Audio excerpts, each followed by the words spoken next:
Hey, good morning, friends. Mark Holmes here with my buddy Cowboy Joe Boo, as well as Joe Bear in the house. And as always, I want to thank you guys for watching, commenting, subscribing, and being part of the Joe Boo Sports Report. Without you guys, it doesn't work without you guys. So let's get open for business here, and let's wake up the football gods. Wake up, guys. Man, yesterday was a crazy day. I don't know if you were under a rock and didn't get all that, but it started out with Emmett Smith saying that Dak Prescott should take a team-friendly deal, like 28 million, and leave some money on the table. Uh, I'm not saying that that's a bad idea, but the person coming out with it is like, didn't you hold out? Didn't you hold out for 2 games to make sure you got your money? Didn't you recommend that Zeke Elliott hold out, make sure he gets his money? How you gonna tell another man, no, bro, you shouldn't? No, that just doesn't seem right. But anyway, that was crazy. Then Gil Brandt came out with his top five Dallas Cowboys quarterbacks, having Roger Staubach, having Troy Aikman, having Dak Prescott, Danny White, and then Tony Romo. Some people lost their freaking minds on that one. And if that wasn't enough, then we had the Cleveland Browns offensive tackle get busted with 157 pounds of weed by Border Patrol traveling from California to Louisiana, and facing 20 years in prison for distribution. Now, somebody had sent me or had messaged and said, that's not illegal to grow weed and stuff. No, it's not in some places. But to transport it to a state that's not a weed smoking state, 157 pounds of it with scales and cash and everything else. I don't think the brother was going to smoke that for personal use. I think that was to sell. But anyway, all that is chump change. Because what else we heard was another little tad bit, another little taste of the CBA. This thing's going to happen. Today and tomorrow, the NFL Players Association's meeting and everything else and discussing. And we're getting bits and pieces of what the new agreement's going to have. And one of the things it's going to have for this year, besides I told you that if the players hurry up and sign this thing, they're going to get more money this year on the cap, which means there's more money to pay people. The other things that we're talking about is a 7 team in the playoffs. So there'll only be one team that gets a bye week. So 2 more teams will make the playoffs. So those years when they've talked about, it's a shame that this team has a winning record and everything else and better than some of the division leaders and they're out. Well, they'll be in this year. So that definitely adds to more excitement to the playoffs. But the thing that may end up hurting the Cowboys, there's a lot of other things. A 17-game schedule, which would take place not this season, but the 21st or the 22nd season. The players are trying to kick it out as far as possible. And that may be one of the concessions the owners make. But the owners want to get this thing done because the television contract isn't up until actually 21 when the CBA was supposed to end. But they're ready to try and renegotiate. As soon as they get this deal done, they're going to try and do that right now because the league had an up year as far as viewership. So they can go through with hat in hand and say, hey, we got more people watching. We got a CBA done early. You guys need to step up with more cash. So they feel that this is the time to get that done.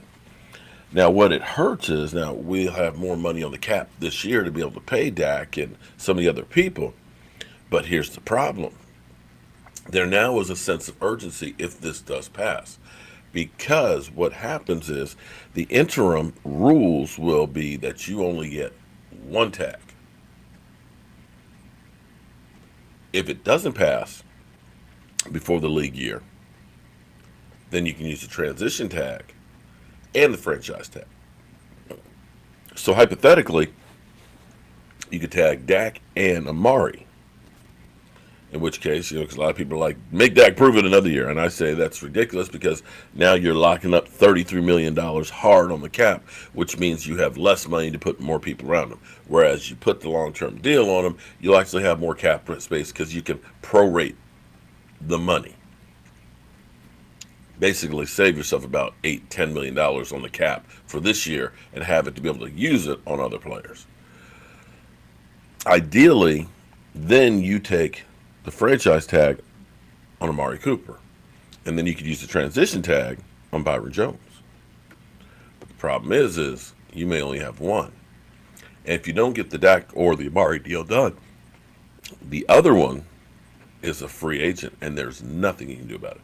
So those out there that keep saying, trade Dak, trade Dak. Well, you can't trade Dak unless you have him under contract. You cannot trade a guy who's a free agent. That doesn't work. You'd have to at least get him to sign the franchise tag and then trade him as a franchise tag player, which means the team is going to have to turn around and give you a couple picks as well as pay that franchise tag price. And you risk then not getting that if that's your plan. And then you've got now bad feelings between your quarterback and the team. It behooves you to get this done and then franchise tag Amari Cooper. That way you're going to keep your cap numbers low as possible to have money put around the other guys. Or you just determine which one of the guys you want, franchise tag him, and just say bye to the other one. Either way, you're going to lose somebody. And this is the thing that drives me crazy with the Cowboys. You cannot argue with Jerry Jones. The fact that he spent $125 million for the Dallas Cowboys that were losing $2 million a month and turned them into the richest franchise in all of football. To have built the stadium that they have and to be the one to start doing stadium tours, creating new streams of revenue, developing the star, the training facility that he again sells, tickets to, tours, the apartment complex, the health center so you can work out with the players rehabbing. He is a freaking money genius. But I don't understand how a guy so damn smart can be so stupid when it comes to contracts. We have had our share of the worst contracts in the history of football. You can make fun of the Redskins signing, Albert Haynesworth, or getting Bruce Smith after his prime, or signing prime time when it was past his time and things like that. But we've done some ones that kind of scratch your heads, that we look back and say, wow, that was stupid. And it seems like we always wait and create all this drama that's unnecessary. And had they made moves earlier, it wouldn't have cost them so much. The fact that we're sitting here still talking about a contract for Dak Prescott a year past when it should have been done is still costing them more money. They could have gotten DeMarcus Lawrence done the year before and saved themselves about $3-4 million. You could have got Dak Prescott done before and probably saved yourself $5-6 million a year on the cap. But yet, we always seem to go through the same thing. Now, for those out there saying trade a quarterback, only once has a quarterback been traded in his prime that was considered a franchise one. That was Jay Cutler, and that ended up being a disaster really for both teams, Denver to the Bears. It just didn't work out. These are things that just don't happen. And letting a franchise quarterback go in free agency is not another one of those things that actually happens either. The deal will get done. The question is, will it end up costing you more money? And will it cost you at this point now risking losing other good players?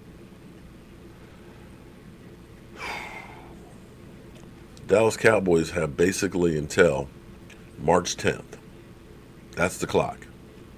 If the CBA is signed, and I believe it will be because the NFL and the NFL Players Association both want it done for the league year to begin on the 18th.